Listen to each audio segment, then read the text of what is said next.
All right, we're recording a Google Meet, and I'm going to be including this in my 31-day challenge for videos, and let's just see what happens. So this is Michael Adams. Michael Adams, who are you? Hello, YouTube.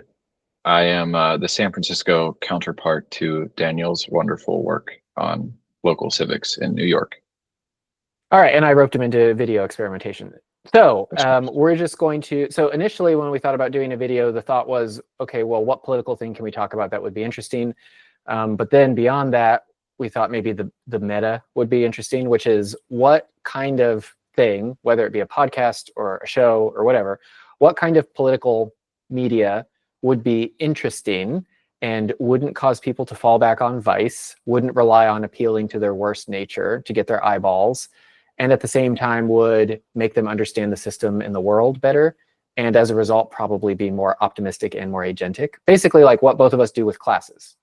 How do you produce media to do that? So we're just going to talk about that for a few minutes and then see what happens. So ideas, Michael? Or what are I guess the show?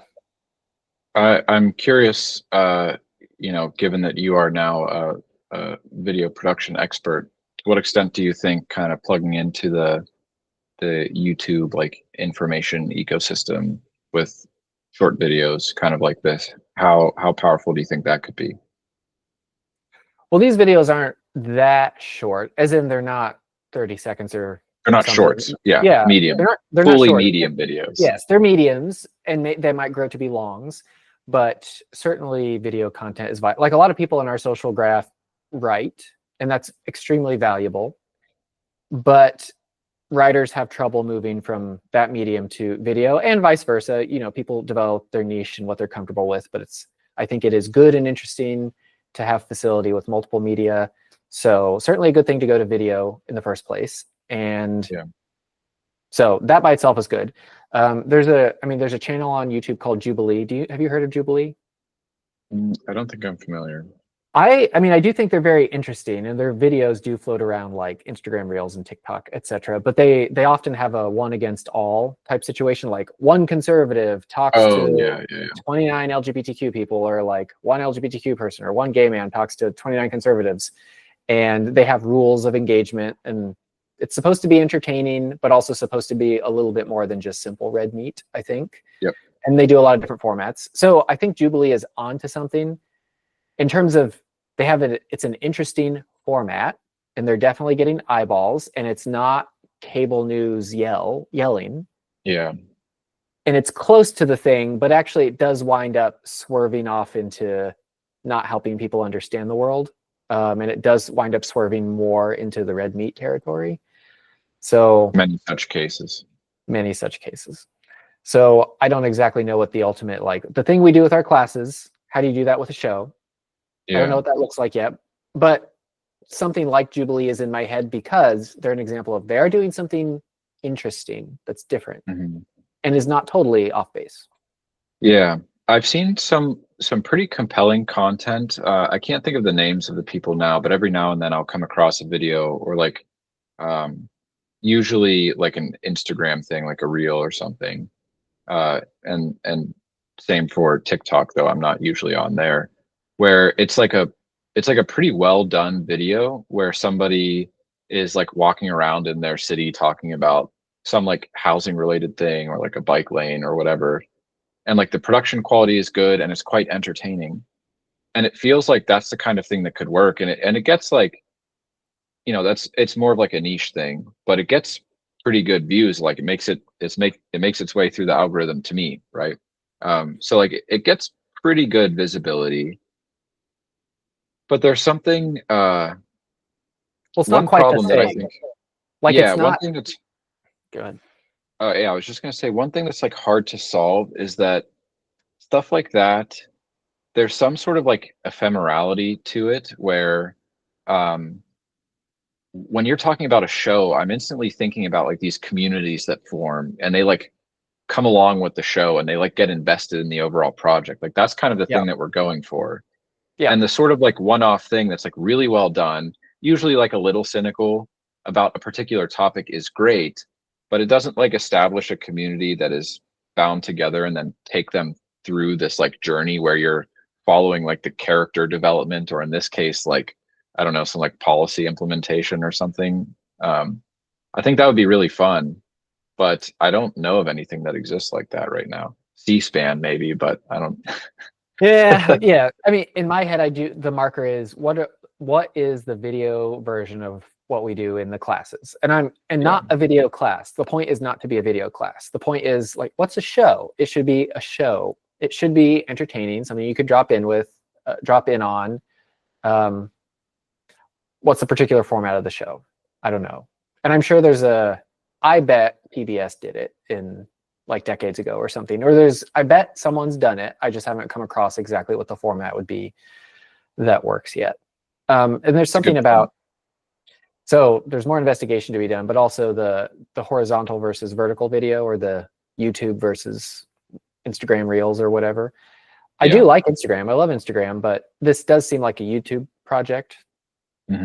Probably, partially because if you're on YouTube, there's many people watch YouTube on their TVs and their computers. And so you engage with YouTube more like people used to engage with TV. Whereas if you're on someone's phone, you're just as ephemeral as all the rest of the content. As you said, like, you're just as ephemeral as most of the other content. You might leave a vibe, but you're not probably leaving substance. Yeah. Probably. I don't know. Yeah, I've seen, I'm thinking of some of these like podcast shows, though also they have the video component as well. And they will post the whole thing on like Twitter. They'll put up like a 2-hour interview or something, which I've watched maybe 1 or 2 of those via Twitter. But yeah, I don't know how often that happens. I do think so. You know Paul Millard of Pathless Path. Yep.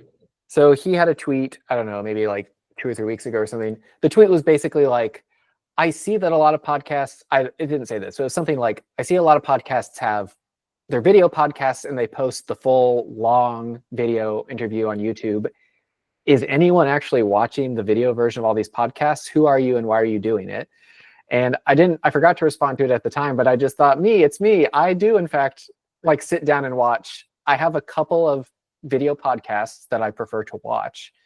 And you're like, to your point, there is a whole community that grows up around them. I mean, they have to be done well and the host has to be engaging and the guests have to be good, etc. But that's a thing. And I actually really do like that formula. My favorite video podcast is not a politics podcast or anything like that. It's called the Bald and the Beautiful, with the drag queens Trixie and Katya. Trixie Mattel and Katya. Yeah, they're brilliant entertainers. I think there's a certain segment of people who get the wrong idea about drag queens, both people in I'll just call it the gayosphere, and then outside of it. And I think both of them can have wrong ideas about drag queens. But these two in particular, forget about the specific nature of their entertainment, which is in some ways drag. They're just brilliant entertainers across the board. They have that magic. You can compare them to so many other people outside of drag. So, but they make a good show. And so I definitely watch that on video. So that's a thing I have in my head when I think about video interviews, but that's not what I'm doing. Yeah. I think, it's kind of fresh in my mind today because I was just teaching a workshop on how SF government works. But the real magic of the class like experience is that the people are there wanting to learn, and then you're giving them all these facts that, like, for the most part, they came in wanting to learn. They had no idea they were going to learn in the way they end up learning, and it's like very exciting, and it feels like some sort of like unlock. You feel more agentic doing it. Yeah, and obviously you can't assume. Yeah. The surprising nature of it, I think, does matter quite a bit. But like, you can't assume the same initial conditions for some sort of like digital show audience, I don't think. Or at least I would think you need to be more accommodating to people who are like, borderline interested and could be sort of pulled in. Yeah. So, but yeah, like what kind of like sort of like agentic, like very encouraging and engaging tidbits.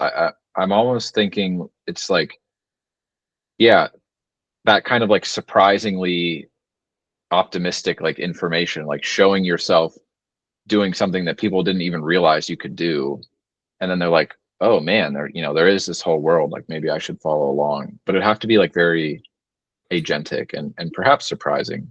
Yeah, I guess okay, so the video, okay, this video has been helpful because I think the summary is something like, the classes work because they were engineered from good starting assumptions about the world and what needs to be done. Like if you think to yourself, I want to create a class on city government that wins on the market. That's a thing that most people think cannot be done. Clearly, it can be done, and it can be done in multiple places. And you can do it because you use a certain set of starting principles or observations about the world. And so, and one of those things is most people simply do not know how government works. And so you can tell them, but you have to be very entertaining. And so what does that look like, et cetera, et cetera. So obviously very similar principles, but applied to the video format.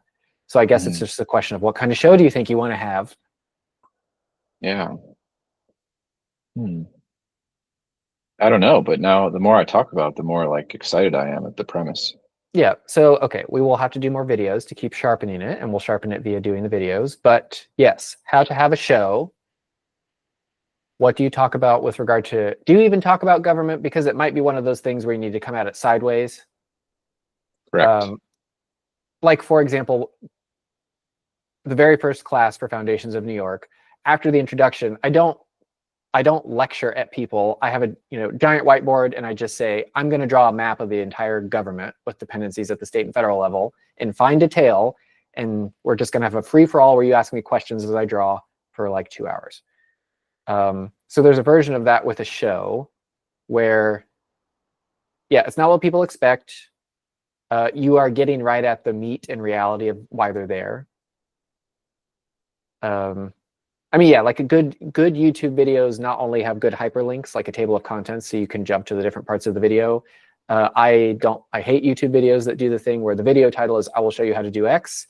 And then they use that as a lure to draw you through, so many minutes of content that is fluff or advertisement or not that thing. And then you have a whole bunch of angry comments below that are just like, the answer is this, and they could have said it in 2 seconds. So obviously we don't have to worry about that because this is just my 31-day video experiment, so we can do whatever we want. But yeah, you give the people full substance immediately and never back down from that intensity. Yep. Just like the class. Yeah. 2 immediate thoughts are, one is kind of like what I was saying, like what can you do that most people don't expect? And I even think like a trip to City Hall could be interesting to a set of people because it is not uncommon for me to talk about going to City Hall, taking the class there. Yeah. And they're like, you can just go into City Hall. And I'm like, yes, it's your building. Like you can definitely go in there. Something like People's that, house. maybe. Yeah, exactly. Yeah. Maybe that if it's done well. The other thing that might be kind of interesting is you take something that is like popular in the community, like well established. Could be like a park, could be like any little thing that people know and have some sort of connection to. And then you take this like very surface level, like superficial thing, and you map it into like the whole like chain of governance that led it to be the way it is. So it's like, it's like maybe the systems, the governing systems context around stuff that you see every day, but like maybe don't appreciate. And I'm wondering, like, you did a lot of good stuff with the New York subway system. People are all, quite fond of the subways, but like, there's little bits of magic in how we came to be in that situation. Maybe something like that. And there is also lots of subway content, but there would be something like that. Also, did you watch any of the Sarah Payne lectures from? Do you know who I'm talking about, Sarah Payne? 1 second. Let me see. When did Dorkesh publish them? Okay, but Sarah Payne on Dorkesh Patel's. Yeah. So I think at one point he's commented. So his podcast there's a lot of stuff about AI, but it's very wide ranging. But his interviews with Sarah Payne, this historian, Yeah. They're He's been on the a most couple times, right? Yes, and he sometimes tweeted something to the effect of, "I have a Sarah Payne podcast where we sometimes talk about AI." In terms of like, when you look at the analytics of the episodes, people watch the Sarah Payne ones way more and just throughout the whole thing. And so, like in terms of sheer minutes watched of all the Yeah. episodes, Sarah Payne dominated. But her lectures, I can see why. I watch all. He dropped a recent video lecture of hers, and I watched the whole thing. And her style when she's on video is fully engaging, and she is doing a one person to the camera type of lecture, but she knows how to hold a room and hold a stage with the lecture. So something like that.